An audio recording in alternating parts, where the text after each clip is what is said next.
Tu dois me faire confiance. Une toute dernière fois.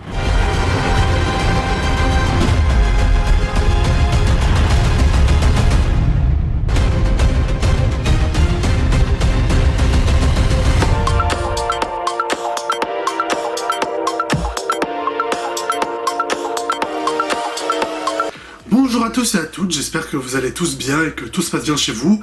Et aujourd'hui on se retrouve pour une nouvelle critique pour la suite d'un film que j'avais déjà critiqué il y a 2 ans, donc qui est juste là. Voilà, d'un film que j'avais adoré en 2023, et qui est donc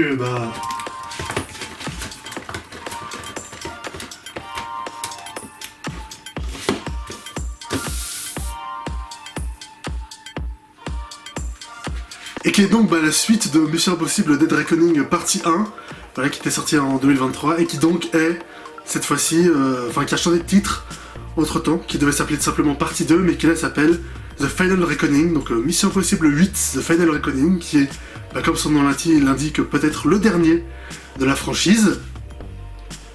On y va, c'était trop bien.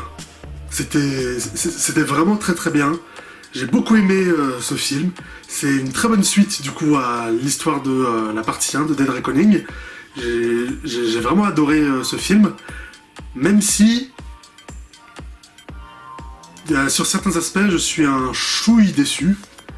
C'est le 8ème du coup de la saga, et donc c'est censé être la fin, le dernier Mission Impossible. Je dirais pas que c'est le meilleur, ou en tout cas c'est pas mon préféré. Pour mon préféré, ça reste toujours le 6ème, Fallout. Voilà, c'est un film incroyable. Pour moi, c'est Mission Impossible là mon préféré. Donc ce dernier, malheureusement, c'est pas le dernier. Je dis malheureusement parce que c'est en général, dans les sagas comme ça, on fait en sorte que le dernier épisode ce soit le plus grand, le plus incroyable, et donc du coup le plus ouf. Et en général, c'est celui que j'aime le plus, qui est le meilleur. Au final, là, non. Encore une fois, comme j'ai dit, je préfère clairement Fallout, mais je dirais pas non plus que ce dernier opus il était meilleur que la première partie, sur certains aspects, mais ça restait quand même vraiment un très très bon film d'action.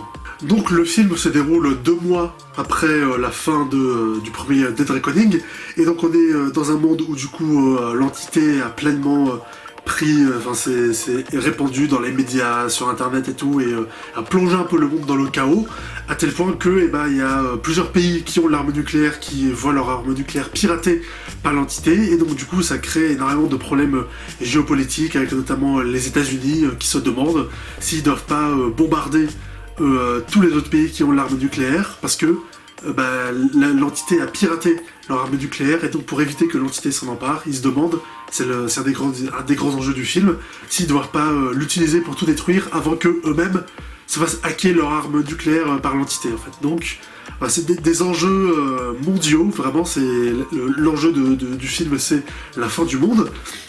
Ça a été déjà un peu aussi dans Fallout et dans Protocol Phantom aussi, où on risquait la Troisième Guerre mondiale avec le missile russe, le missile nucléaire russe. Mais là tu sens vraiment la gravité des enjeux en fait. Tu sens vraiment le côté dramatique, et ça j'ai adoré quoi. Pour le coup, ce film fait vraiment fin de saga, parce que tu le sens dans le film en fait. Tout est très dramatique, c'est très lourd, et vu l'énormité des enjeux en fait, tu sens vraiment que on frôle vraiment la fin du monde quoi dans ce film, l'apocalypse nucléaire totale.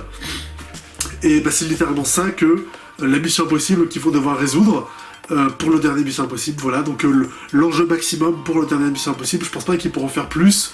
Ce serait, à moins d'aller dans l'espace, oui carrément, mais là pour le coup ils sont vraiment allés au bout en termes d'enjeux dramatiques de ce qu'ils pouvaient faire, et ça étonnerait qu'on puisse aller plus loin après ça. C'est un des bons points du film, c'est le côté justement très dramatique et très grand spectacle, parce que tu vois vraiment que là, dans ce film, qu'on est vraiment monté d'un niveau, tu vois, parce que, je sais pas si vous savez, mais dans le film d'avant, on était encore dans le côté espionnage un peu light, tu vois, genre la première scène d'action qui se déroule dans un aéroport à Abu Dhabi, c'est toute une scène de filature, il faut retrouver un mec qui a une clé et tout, tu vois, genre, dans le film, la mission impossible, et pas pour la faire, il faut que Ethan Hunt aille sur un porte-avions, après qu'il saute dans la mer gelée du Pacifique pour aller prendre un sous-marin et tout, qui essaye de s'enfuir face à un sous-marin russe qui pourrait le torpiller et tout, tu vois. Donc tu vois là que le game il a vraiment changé, tu vois. On a vraiment monté d'un cran, et maintenant on fait la mission sur un porte-avions, tu vois. Ça rappelle un peu Top Gun 2, mais ils sont vraiment allés super loin dans ce film, et ça marche vraiment très bien, tu vois. Toute l'ambiance globale, tout ce qu'on pouvait nous montrer de grand.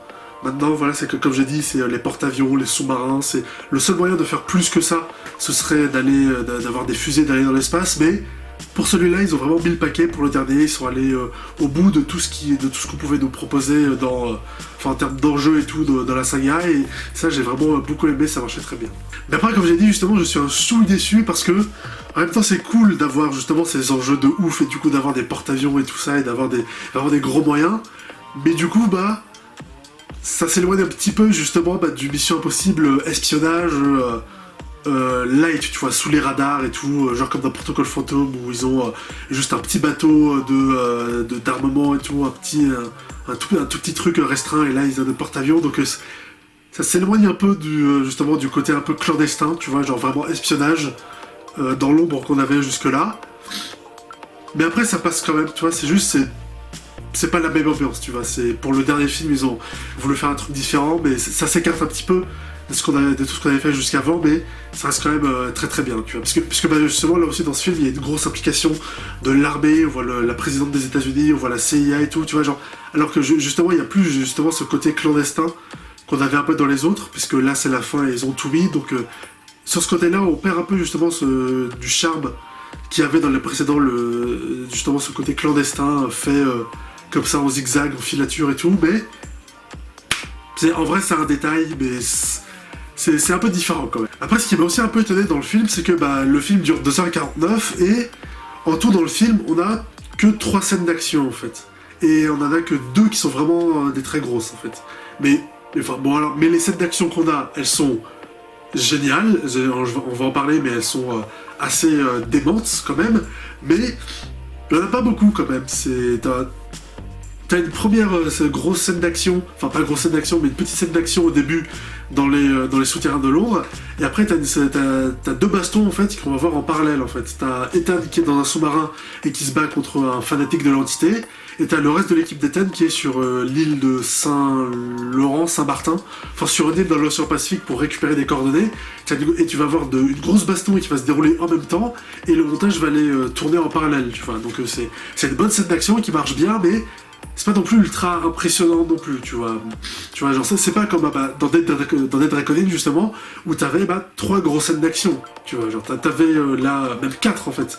T'avais la scène de filature au début dans l'aéroport qui était ultra tendue, jeu de chat et de la souris et tout, ça marchait super bien. T'avais la course-poursuite à Rome ultra cool, t'avais la course-poursuite et tout avec les combats dans la rue de Venise, et t'avais le set de fin avec l'Orient Express, tu vois. Là, dans ce film-là, t'as la scène dans le sous-marin, et la scène avec les avions à la fin. Et c'est un peu tout comme grosse scène, tu vois. Et la scène de baston qui est montée en parallèle, tu vois. Et c'est un peu tout, en fait. Et c'est un peu dommage parce que, ça manque un peu, en fait. Tu vois, je l'ai ressenti un peu ce manque, tu vois. C'est dommage, quand même. Parce que toutes les autres missions impossibles, quand même, avaient justement proposé des tas de scènes d'action ultra ouf. Et, enfin, là aussi, elles sont vraiment ultra ouf, mais beaucoup, tu vois. Genre, c'était généreux. C'est, encore une fois, ne serait-ce que Fallout, c'est les scènes, t'as la scène de révélation là dans l'hôpital au début, t'as la scène où Ethan Hunt il saute en parachute en plein milieu d'un orage d'éclairs au-dessus de Paris, t'as la baston dans les toilettes du Grand Palais, t'as la course-poursuite à Paris, t'as la course-poursuite sur les toits de Londres, et après t'as la fin, t'as la course-poursuite en hélicoptère, tu vois, genre c'était généreux quoi, c'était ouf. Pareil aussi, Protocol Fantôme, la scène du Burj Khalifa, la course-poursuite avec la tempête de sable, la course-poursuite dans les rues de Delhi après,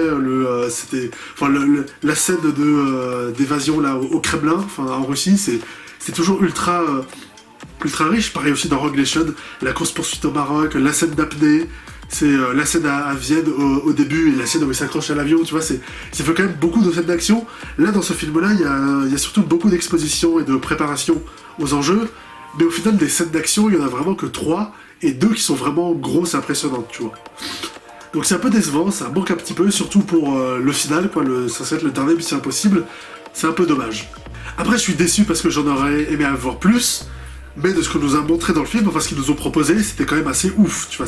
Je vous ai parlé des 2 scènes d'action qui sont montées en parallèle, bah justement, c'est des scènes d'action dans un sous-marin et dans une cabane en bois qui sont en soi pas très impressionnantes, mais le film se rattrape justement grâce au montage, tu vois, parce que les 2 scènes d'action se déroulent possiblement en même temps, et du coup elles sont montées en parallèle en même temps, tu vois, donc du coup ça rend les 2 scènes d'action encore plus ouf, et ça les rend ultra rythmés et tendus en fait, puisqu'en plus leur adversaire, ils sont assez durs à battre, tu vois, genre ils n'arrivent pas à s'en débarrasser, et en plus la maison en bois autour de elle brûle, ils doivent s'en débarrasser vite fait, ils doivent se cacher, ils doivent partir et tout, et en même temps t'as Ethan qui se bat dans le sous-marin, donc et le montage rend la scène ultra rythmée, ultra tendu en fait, c'était vraiment comme moi je voyais ça, j'étais vraiment agrippé à mon siège. Donc au moins le film se rattrape sur ça, il y a un très bon montage et un très bon rythme. Moi c'est encore une fois c'est le film dure presque 3 heures et je les ai pas du tout sentis passer. Donc ça c'est un très bon point. Et après les 2 autres scènes d'action, enfin les 2 grosses scènes d'action qu'on a, franchement elles sont quand même, encore une fois comme je l'ai dit, elles sont démentes quoi. La scène du sous-marin, c'est c'est un peu comme la scène où il escalade le Burj Khalifa dans Protocol Phantom, tu vois, genre, c'est juste Ethan Hunt face à un grand bâtiment, et il n'y a pas de grosses explosions, de grosses cascades, mais c'est le danger permanent, tu vois, et là c'est pareil, en fait, il est dans un vieux sous-marin à moitié inondé, et il avance dans des conduits étroits, il avance à un moment dans la cale des torpilles, donc qui pourraient exploser au moindre moment, et tout, et donc il doit avancer, et tout dans ça, pour aller récupérer, du coup, le sonar et tout du sous-marin où il y a l'entité, et en plus tout est à moitié inondé, mais en plus t'as un sous-marin qui se met à dévaler une pente et à rouler sur lui-même, donc du coup t'as les décors qui sont en train de tourner sur eux-mêmes et qui sont à moitié immergés et tout, la scène est vraiment assez ouf. En plus elle est longue, tu vois, genre ça dure genre bien 10 minutes, même un peu plus, et c'est 10 minutes dans le silence où il parle même pas et tout, t'as juste une petite musique angoissante derrière, et c'est vraiment assez ouf en fait. En plus c'est bien filmé, c'est assez angoissant. Et ça marche super bien en fait comme scène. Vraiment, j'étais ultra tendu dans cette scène parce qu'en plus, genre, ils ont tout fait en vrai en fait. J'ai vu le making of, ils ont vraiment construit une énorme piscine de 10 mètres de profondeur remplie d'eau où ils ont construit des décors qui peuvent tourner sur eux-mêmes en fait. Donc faire des décors avec de l'eau et tout, c'est assez compliqué. Faire des décors qui tournent, vous savez, un peu à la Inception, ça aussi c'est compliqué, mais on le fait. Mais là, ils ont fait les deux en fait. Ils ont fait des décors qui tournent sur eux-mêmes dans une piscine où c'est à moitié immergé en fait, et tu vois vraiment le décor gigantesque qui tourne sur lui-même avec l'eau qui se renverse, et Ethan Hunt qui est un tout petit et tout dans le décor et tout. Tu vois, t'as un moment où il est justement dans le sonar, et le sonar c'est une énorme sphère, et donc tu vois l'intérieur, tu vois l'énorme sphère et tout qui prend tout l'écran et qui tourne sur elle-même avec l'eau qui rentre dedans, et Ethan qui est un tout petit au milieu et tout qui avance, et c'était... Ah non mais elle était terrifiante cette scène, c'est horrible, ultra bien faite, et en plus il lui arrive que des merdes en fait. C'est vraiment dans ce film-là, ils lui ont tout mis dessus, parce que dans la scène, il y a un moment où il doit s'enfuir, mais la pièce où il est, elle est bloquée par des missiles, donc il veut s'enfuir par un des conduits où on lance les torpilles, sauf que il a une combinaison, et la combinaison elle passe pas, du coup il est obligé de l'enlever et de se retrouver du coup sous l'eau ultra froide pour avancer, sauf qu'après il arrive à sortir de justesse, mais le sous-marin emporte sa combinaison au passage, donc il doit remonter 150 mètres sous l'eau, Ah mais c'était horrible. Ah c'est horrible pour lui, tu vois, et en plus il est sous la glace, donc du coup il faut qu'on le retrouve vite, donc du coup il ne va pas perdre sa petite balise et tout qu'il a, donc c'est... Ah c'est... la scène est vraiment ultra marquante en fait, elle était assez géniale. Et t'as la scène finale avec les 2 avions, tu vois, donc les 2 biplans, où Tom Cruise s'accroche encore à des avions, ça peut faire un peu redite par rapport à Rogue Nation et à Fallout, mais... En fait, c'est pas du tout la même chose, tu vois, parce que dans Rogue Nation, il s'accrochait juste à un avion cargo, dans Fallout, c'était 2 hélicoptères, et là, c'est 2 avions biplans, tu vois, et en plus, t'as un avion qui est ultra jaune et un avion qui est ultra rouge, tu vois, donc c'est très coloré, c'est très contrasté, donc ça crée encore quelque chose de différent par rapport aux 2 autres, et cette scène finale où il s'accroche aux 2 avions, là aussi, c'était assez spectaculaire quand même, tu vois, d'autant plus quand tu sais qu'il a fait ça en vrai, vous pouvez le voir sur YouTube, il y a plein de making-of qui ont commencé à sortir et tout, et tu le vois, il est vraiment accroché aux avions, et la scène finale, elle est assez ouf.